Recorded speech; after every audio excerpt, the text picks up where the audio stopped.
At the beginning of the film, we observe the panoramas of a snow-covered metropolis. The main character is running along a path in one of the empty parks. Tired, Casey Bell stops to catch her breath and sees a strange object on the path. Coming closer, the girl realizes that in front of her is a kid's glove. Casey picks it up and, turning around, she sees a little boy behind her. She's scared when she sees that the child has turned into a dog with a human mask. Casey follows the animal. However, she finds only its mask. Nearby in the ground, the girl sees an embryo, which suddenly opens its blue eyes. In the evening, Casey goes to work at her neighbor's and decides to talk with her friend. She doesn't understand what such a creepy dream could mean. Romy studies a dream book and says that the dog means a messenger from the other side. Casey tells that her babysitting job today was very simple. When she arrived at the neighbor's house, one child was already resting, and the other was fast asleep, when a story was read to him. The conversation is interrupted by a strange noise from upstairs. Through the babysitter's radio, Casey hears the older boy asking someone to look in the mirror. She decides to go upstairs to check what Matthew is doing. From the stairs, Casey hears a strange noise coming from the kid's room. The girl goes inside and sees Matthew leaning over his brother's cradle with a mirror in his hands. When Casey hails the boy, he hits her with the mirror and tells her that Jumpy wants to be born now. Matthew's parents return and apologize for the incident. They also advise Casey to go to the ophthalmologist to have her injured eye checked. When the girl goes outside, she sees the blue glove on the ground again.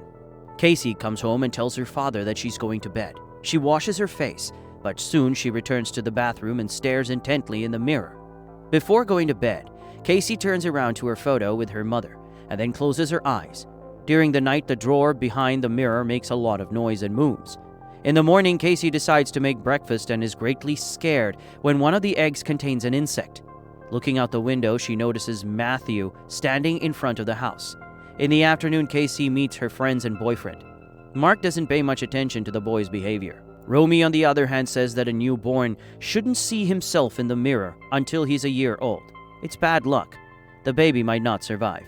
Casey doesn't believe this and goes to the lecture. However, during the class, the girl's eye begins to hurt badly. On the blackboard and in her notebook, Casey sees the phrase, "Jumpy wants to be born." In the locker room, Romy notices that the girl has something wrong with her eye. Casey visits the eye doctor and learns that she has developed heterochromia. The doctor also says that it is common in twins or can develop after an injury.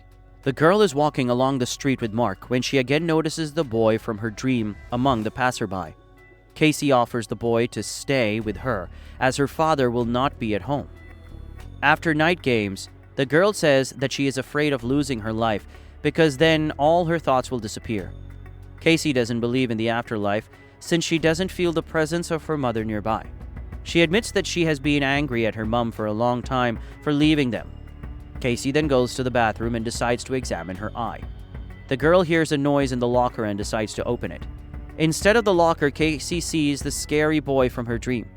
Mark comes to the girl, but when he opens the mirror, he finds nothing strange.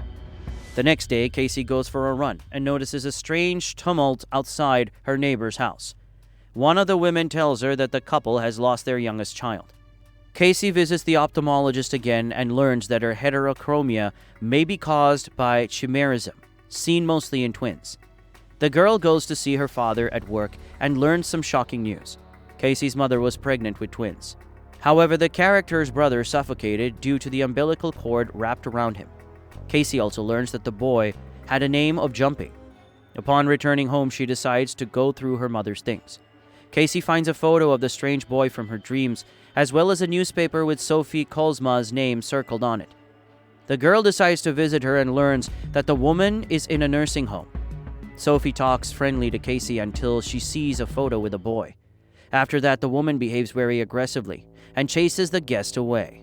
Casey begins to think she is being haunted by the evil spirit of an unborn child. She also finds a strange videotape in her mother's belongings.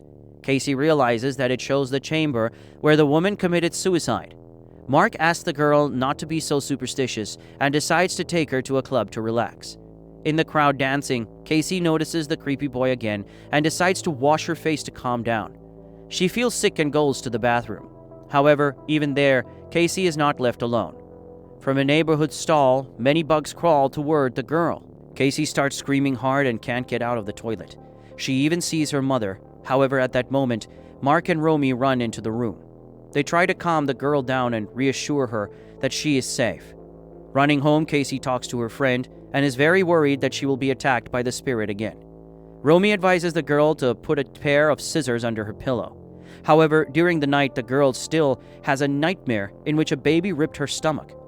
Casey was awakened by a phone call. Sophie recognizes for what happened at the clinic and asks the girl to come to her.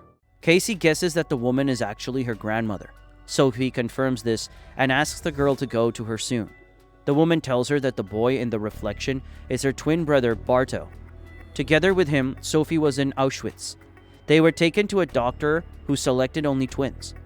Joseph conducted experiments on the children, trying to understand genetics.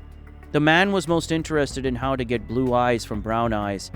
Some of Joseph's injections caused blindness or even death. Bardo lost his life but came back 2 days later. Sophie says it wasn't really her brother anymore. The woman believes that Bardo was possessed by a Dybbuk, a Jewish evil spirit. It is a restless soul that exists in others.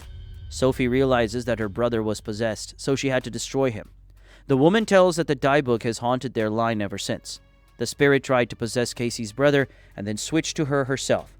Dybbuk began with the lowest forms, insects and animals. Now it can already be possessed by children, and soon, in any person. Sophie advises her granddaughter to turn to Rabbi Joseph, who can exorcise the spirit with the help of a book of mirrors. Casey visits the library and decides to study the manuscript herself. She sees many references to the Dybbuk being able to be possessed by people and animals.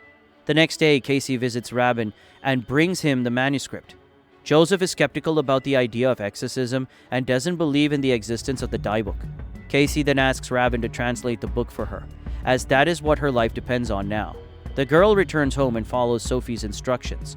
Casey puts on the amulet and gets rid of the mirrors to prevent the Dybbuk from tormenting her. She also burns the remains of broken mirrors and buries them. The next thing Sophie mentions was bells. They can indicate to the girl the approaching of the Dybbuk, so it is worth hanging them near windows and doors. Sophie asks Casey not to try to understand the Dybbuk. He is no longer human, and only longs to stay in the human world to feel alive, because the gates of heaven are closed to him. A spirit cannot be taken from life, but can be brought back to his world. The next day, Romy decides to go to her friend. The girl stops on the road because of Matthew. The boy says that Romy must not help the character or she will lose her life. Casey tells the girl about the Dybbuk and asks her to stay away from her so as not to put herself in danger. However, Romy isn't ready to leave her friend in a difficult moment. At night, the girl again has a nightmare, this time about her mother, who has become a monster. Casey wakes up and hears the sound of bells. She looks out the window and sees a Dybbuk on the lawn. During the night, Sophie wakes up to a strange noise. The Dybbuk is possessed by one of the patients and attacks the woman. The next day, Casey arrives at the nursing home with her friend and finds out what has happened. One of the women gives the girl a letter and says that Sophie asked her to do this. In it, the grandmother asks Casey not to give in to the fear that she ends up like her mother. Sophie warns that the Dybbuk will start possessing her friends to break and isolate her. At night, Rabin translates the Book of Mirrors at Casey's request. Joseph hears a strange noise and goes down to the main room. Rabin sees the Dybbuk before him, possessed by a dog. Meanwhile, Casey is talking to her friend and thinks about what she should do next. Romy hears the doorbell ring and decides to go downstairs. Casey notices a Dybbuk in her mirror and calls her boyfriend. The girl asks Mark to rush over to Romy's house. However, Casey doesn't have time to save her friend. She's massacred by a Dybbuk, who has become possessed by Matthew. The next day, the character meets Joseph. Rabin says that he agrees to perform an exorcism. However, they will also need the help of Arthur, a priest versed in the matter. The man says that the most important thing in exorcism is belief. That is why Sophie, who believed the most, had the best chance of exorcising the Dybbuk. Arthur offers to perform the rite in a place that is most unpleasant for the character. At night, Casey leads Rabin and the others to the hospital, where her mother took her life. Arthur leads 7 volunteers who have agreed to help perform the rite. Rabin explains that 10 people must surround the possessed person during the ritual to help them. Casey lies down on a gurney and prepares to perform the exorcism. During the rite, the Dybbuk destroys the volunteers, stuns Rabin, and becomes possessed by Arthur. Mark and Casey try to escape from the enraged spirit. A possessed Arthur follows them and attacks the character's boyfriend. Mark destroys the man, but the Dybbuk then possessed by himself. Casey tries to escape, and a waking Rabin comes to her aid. Together they exorcise the Dybbuk, but Mark loses his life in the process. Soon Casey learns that she's pregnant with twins. This is the end of the film. Thank you all for watching this video till the end. Give this video a like, and write in the comments what you think about the film, and we'll see you in the next one.